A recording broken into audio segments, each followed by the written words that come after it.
paz de Jesus a todos, Deus abençoe a sua vida. Hoje é 14/11/2020, eu estou na minha leitura de 6 meses e tem sido uma bênção. Eu ainda vou ler o livro de Daniel amanhã, provavelmente, ou segunda-feira, mas eu já quero fazer aqui um resumo e uma meditação, gravar logo esse vídeo, porque o livro de Daniel é um livro bastante, que eu já li bastante durante a minha vida, não só nas minhas leituras que eu fiz completas, mas em outras ocasiões também eu li e preguei sobre o livro de Daniel. E também estamos fazendo culto doméstico aqui em casa desde o começo do ano, desde março, e nós lemos o livro de Daniel também aqui no nosso culto doméstico com os nossos filhos e foi uma bênção. Então, vamos aqui para o capítulo 1. Fala que Daniel foi levado para o cativeiro, para estar presente, estar na presença do rei Nabucodonosor. Então, Daniel fez parte daquele primeiro grupo que foi para Babilônia. Era um grupo bastante seleto, alguns eram nobres, outros eram da classe sacerdotal, e ele era bem jovem, talvez antes dos 20 anos. E ele então foi levado para lá e ele tinha 3 amigos, Ananias, Sadraque, os amigos deles eram Ananias, Misael e Azarias. Mas lá eles trocaram os nomes deles e deram a Daniel o nome de Beltesazar. Mas depois isso é meio que esquecido aqui no livro, porque ele nunca é chamado assim de Beltesazar, mas de Daniel, graças a Deus. Então Daniel ele fez um compromisso de não se contaminar com todas aquelas comidas lá do rei. Não eram comidas simples, fazia parte também dos banquetes, e naqueles banquetes havia muita prostituição, havia comidas impróprias para os judeus, e também havia muito vinho e muitas outras coisas que tem a ver com esses banquetes reais. Então Daniel fez um propósito, ele e seus 3 amigos, de não participarem desses banquetes e comerem apenas coisas simples ali, que eles podiam comer legumes e outras coisas. Então ele fez um propósito ali com aquele chefe que cuidava dessa parte, e Deus fez com que eles fossem aceitos, Eles fizeram um propósito durante 10 dias, eles fizeram esse propósito para que Deus mostrasse que eles podiam ficar bem comendo somente aquelas coisas ali que eles estavam se propondo a comer. E Deus honrou eles e eles ficaram com a aparência melhor depois de 10 dias do que os outros jovens. Então vemos no capítulo 2, começa essa vida fantástica de Daniel. Daniel é um livro assim que eu super indico para ler com as crianças, para ler com os adolescentes e jovens, porque ele é praticamente mesmo assim um personagem de quadrinhos, um tipo de herói.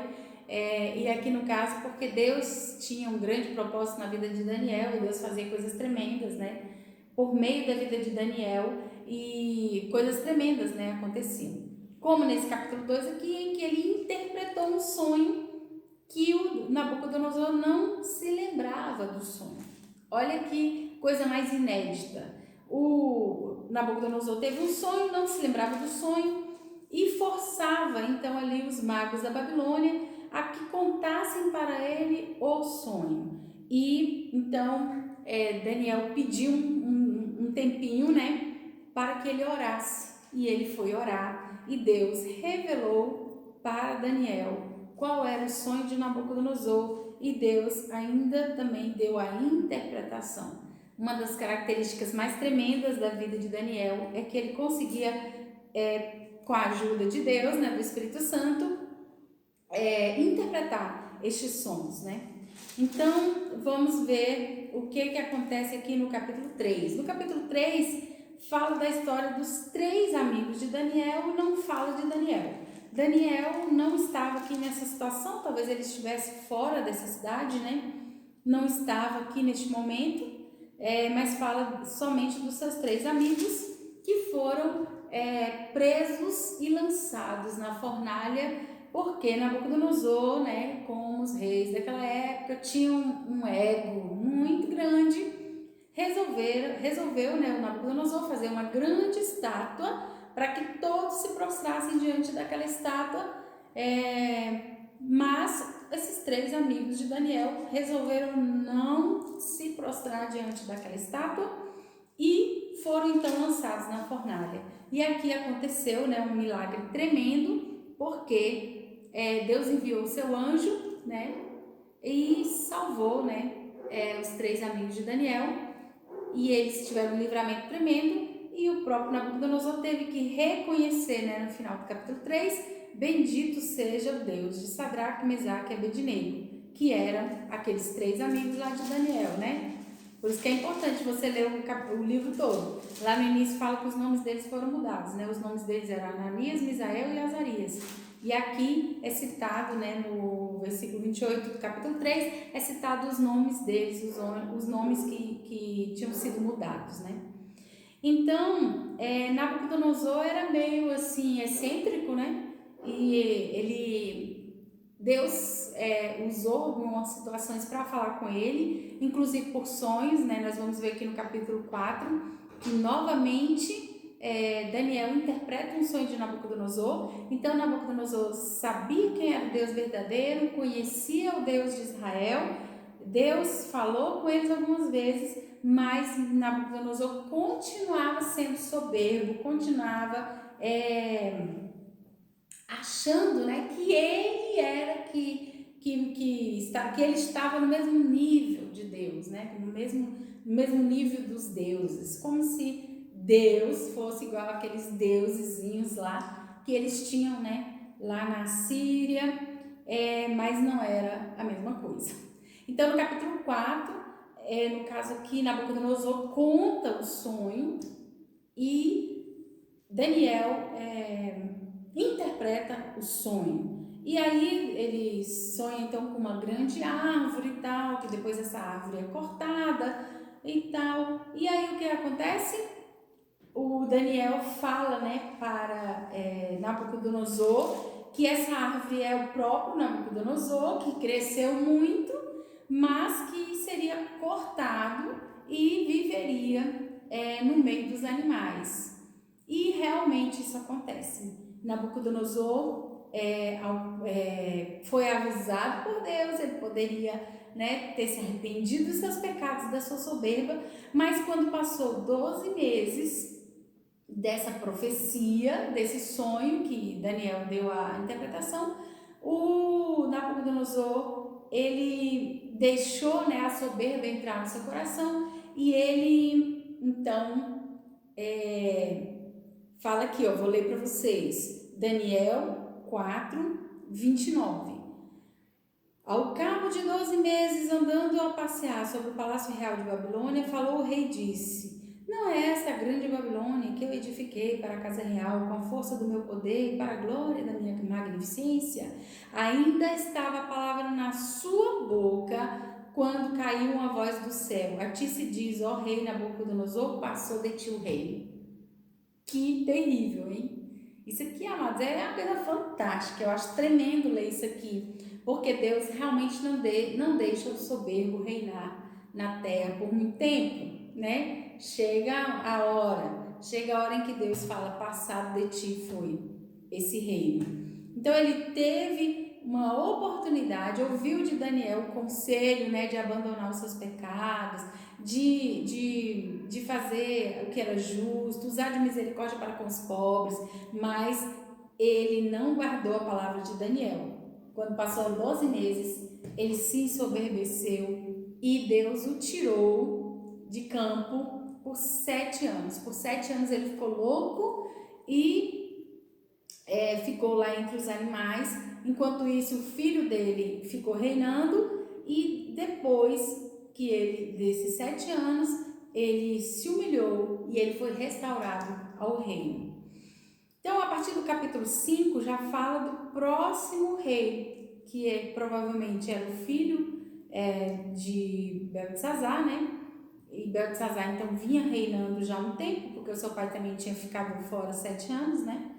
Mas esse rei Belsazar também viu tudo isso que aconteceu com Nabucodonosor e não teve temor de Deus. Ele não teve temor de Deus, porque ele pegou, né, todos os utensílios, no capítulo 5 fala isso, todos os utensílios do templo de Jerusalém, utensílios de ouro, copos, né, de ouro, taças, e levou para a festa dele lá, pagã, e ele tomou vinho nessas coisas sagradas, nessas taças sagradas, e então veio aquela coisa tremenda que aconteceu, né, daquela mão que veio, e todos viram, né, uma mão escrevendo assim na parede, Mene, Mene, né, Tekel, que Daniel explicou. As palavras estavam escritas Mene, Mene, Tekel e Parzim, e Daniel então explicou o que significava. Mene contou o teu reino e o acabou. Tekel, pesado foste na balança e foste achado em falta. E Parzim, dividido foi o teu reino e deu-se aos medos e aos persas. Então, nessa mesma noite, amados, Deus jogou por terra o reinado de Nabucodonosor. Nabucodonosor já tinha ido, né? Mas o reinado que tinha, seu filho tinha herdado, essa mesma noite, foi tirado o reino deles e foi passado para os persas. Então, no reinado persa, Daniel continuou a ser um grande líder. Ele era um tipo de um funcionário público que trabalhava, né, como como é que fala? Ele estava sobre governadores e presidentes. No capítulo 6 fala que tinha 120 presidentes e ele estava, né, sobre esses 120 presidentes. Daniel era um grande líder mesmo desse reinado e ele era importante no reinado, né, de Nabucodonosor, que era assírio, e agora que muda para o Império Persa, Daniel continua ali como uma pessoa de confiança agora de um novo imperador. Esse imperador chamava Dario e, mais uma vez, Daniel passa por uma situação difícil, mas com grande livramento, né? Os invejosos convenceram o rei Dario a escrever um edito, né? Como eu falei no vídeo lá de Esther, né? Eles vinham os puxa-sacos e falavam ali com o imperador: escreve aí uma lei que ninguém possa, aqui no caso de Daniel né? Escreve uma lei que ninguém possa adorar outro Deus por 30 dias. Que em vez de adorar outro Deus, a pessoa tem que adorar o Senhor, a pessoa tem que pedir para o Senhor que ela precisar. Olha que coisa mais maligna. E esse rei Dario, né, que parecia até gente boa, não vigiou e assinou o decreto. E quando ele assinou, Daniel, né, sabendo que podia ser morto, continuou as suas orações. Ele orava 3 vezes ao dia, né, de manhã, 3 vezes no dia ele se punha de joelhos e orava, 6, 10. E ele dava graças 3 vezes ao dia. E logo ele foi denunciado e logo ele foi então jogado na cova dos leões. Mas lá na cova dos leões aconteceu coisas tremendas, né? Que Deus fechou a boca dos leões e não permitiu que Daniel fosse atacado pelos leões. E no dia seguinte, então, aquele rei Dario ficou perplexo, né? Mas muito feliz pelo livramento que Deus dera a Daniel. E isso foi, né, tão tremendo que hoje é pregado no mundo inteiro. A partir do capítulo 7, olha, capítulo 7, capítulo 8, capítulo 7 e capítulo 8 fala de algumas visões, né, bem assim, complexas, né, de Daniel. fala sobre algumas coisas aqui que tem a ver com o povo de Israel, que tem a ver com a restauração de Judá, mas também tem a ver com tempos muito futuros, né? Talvez nem tenham ainda chegado esses tempos. E no capítulo 9, então, Daniel, ele entende que os 70 anos que Jeremias tinha profetizado do cativeiro, né, em Babilônia, Daniel entende que esses tempos estavam chegando ao fim, esses 70 anos, então ele faz uma oração linda no capítulo 9, você tem que ler. Ele faz uma oração linda, pedindo a Deus perdão pelos pecados de Israel, pelos pecados de Judá, e pedindo a Deus que eles voltem para Jerusalém. Então, Daniel que se mostra então como um intercessor. Daniel aqui no capítulo 9 provavelmente já era uma pessoa, já era um homem de mais idade, né? Porque ele foi para Babilônia jovem, talvez com 15 anos, com mais 70, ele já teria aqui 85 anos aproximadamente. Então, ele foi também um grande intercessor. No capítulo 10, 11 e 12, fala de coisas realmente que tem a ver com os últimos tempos, que tem a ver com... algumas têm até mesmo ligação com o que está escrito em Apocalipse, e muitas coisas têm a ver com o que Paulo escreveu em relação aos últimos tempos, né? Coisas de difícil entendimento que o próprio Daniel não entendeu algumas coisas. A gente vê aqui no final do capítulo 12 que o próprio Daniel, né, pede para Deus entendimento de todas aquelas visões, de todas aquelas profecias, mas Deus fala para ele que não precisava, né, ele entender. E eu gosto muito aqui desse capítulo 12, que é o último capítulo aqui de Daniel, que fala de coisas assim, realmente muito tremendas, né? Fala assim, ó, naquele tempo se levantará Miguel, grande príncipe, que se levanta pelos filhos do teu povo. Miguel é o grande arcanjo, né? Líder de anjos, milhões e milhões de anjos. Ele é que luta pelo povo de Israel, e fala que o povo de Israel vai ser, né, livre, e também aqueles que são achados escritos no livro também serão salvos. Muitos dos que dormem, né, no pó da terra ressuscitarão. Olha que tremendo.